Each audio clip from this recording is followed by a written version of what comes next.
नमस्कार महाराष्ट्रातील माझ्या सर्व अभियोग्यताधारक बंधू आणि भगिनींनो, सर्वांना श्री स्वामी समर्थ. पवित्र पोर्टल शिक्षक भरती 2025-26 स्टेट परीक्षा 3साठी आपण जर पाहिलं तर बऱ्याच अभियोग्यताधारकांच्या मनामध्ये विविध प्रश्न त्या ठिकाणी निर्माण झाले होते आणि या ठिकाणी त्या प्रश्नांची उत्तर आपल्याला MSc पुणेकडून देण्यात आल्याचं पाहायला मिळतंय. एकंदरीत आपण जर पाहिलं तर शंका निरसनाचं हे पत्रक आपण समजून घेऊया. तुमच्या मनामध्ये असणारे हे महत्त्वाचे प्रश्न तुम्हालाही पडलेत का, याचा थोडक्यात पडताळणी करून प्रत्येकाने हे प्रश्नांची आणि त्यांची उत्तरं समजून घ्या. पहिला प्रश्न विचारला आहे त्यांनी, स्वप्रमाणपत्रामध्ये नाव, शैक्षणिक व्यावसायिक अर्हता इत्यादी दुरुस्ती अथवा नव्याने नोंद करावयाची आहे. तर याचं त्या ठिकाणी उत्तर दिलं आहे नाही. सद्यस्थितीत स्वप्रमाणपत्रामध्ये कोणताही बदल करता येणार नाही, म्हणजे सेल्फ सर्टिफिकेशनमध्ये कोणत्याच प्रकारचा बदल करता येत नाही. दुसरा प्रश्न विचारला आहे, स्वप्रमाणपत्र सेल्फ सर्टिफिकेशनबाबत काय अपडेट आहे. स्वप्रमाणपत्र करण्याची मुदत ही 15 डिसेंबर 2025 ते 15 जानेवारी 2026 या कालावधीत देण्यात आली होती. सदर कालावधीत उमेदवारांना नोंद केलेली माहितीमध्ये बदल, दुरुस्ती, वाढ करण्याची सुविधा देण्यात आली होती. या मुदतीनंतर स्वप्रमाणपत्रामध्ये कोणताही बदल करता येणार नाही. 3 नंबरचा प्रश्न विचारला गेला आहे, उच्च माध्यमिक वाणिज्य शाखेच्या पदांचे प्राधान्यक्रम का उपलब्ध होत नाहीत. कॉमर्स संदर्भातला हा प्रश्न आहे. उच्च माध्यमिक वाणिज्य शाखेच्या रिक्त जागांच्या जाहिराती आलेल्या नसल्यामुळे या पदांचे प्राधान्यक्रम उपलब्ध होणार नाहीत. 4 नंबरचा प्रश्न दिला आहे, प्राधान्यक्रम नेमके कोणत्या उमेदवारांना जनरेट होतील.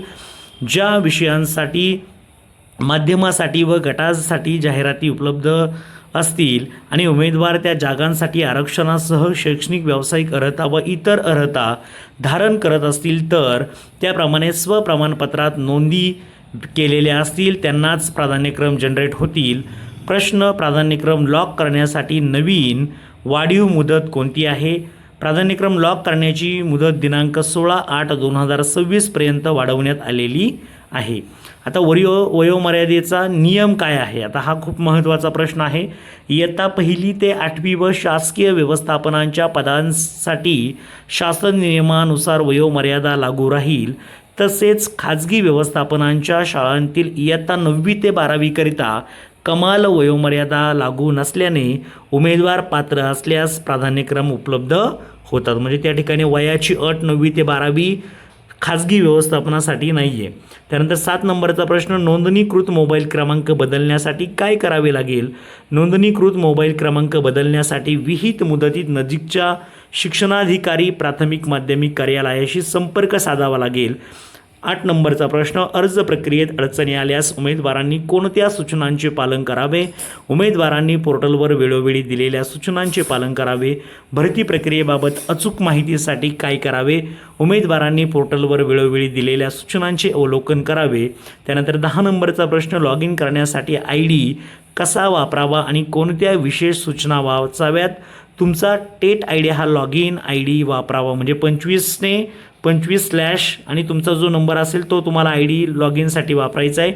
तसेच 6/8/2026 मधील सूचना क्रमांक 27A 2937 व दिनांक 8/8/2026 मधील सूचना क्रमांक 3 आणि 4 काळजीपूर्वक वाचून पुन्हा लॉग इन करावे. प्रश्न क्रमांक 12, प्राधान्यक्रम केवळ जनरेट केले परंतु लॉक केले नाहीत ते ग्राह्य धरले जातील का. निवड प्रक्रियेच्या कोणत्याही टप्प्यावर केवळ लॉक केलेले प्राधान्यक्रमच विचारात घेतले जातात. विहित मुदतीत प्राधान्यक्रम लॉक करणे आवश्यक आहे. लॉक न केलेले प्राधान्यक्रम ग्राह्य धरले जाणार नाहीत. प्रश्न क्रमांक 13 आपल्यासमोर आहे, शैक्षणिक व व्यावसायिक अर्हता कोणत्या दिनांकापर्यंत धारण करणे आवश्यक आहे. उमेदवारांनी पोर्टलवर वेळोवेळी दिलेल्या सूचनांचे अवलोकन करावे. पोर्टलवर लॉग इन करताना OTP प्राप्त होत नाही. OTP विषयक अडचण दूर करण्यात आली आहे. कृपया पुन्हा लॉग इन करून प्रयत्न करावा. अशी 14 प्रश्न त्या ठिकाणी आहेत आणि 14 प्रश्नांची उत्तरं आपल्याला या ठिकाणी दिलेली आहेत, जे तुमच्या मनामध्ये असणारे महत्त्वाचे प्रश्न होते. तर सर्वांचं काम या भरतीमधून व्हावं यासाठी शुभेच्छा. Thank you so much. All the best.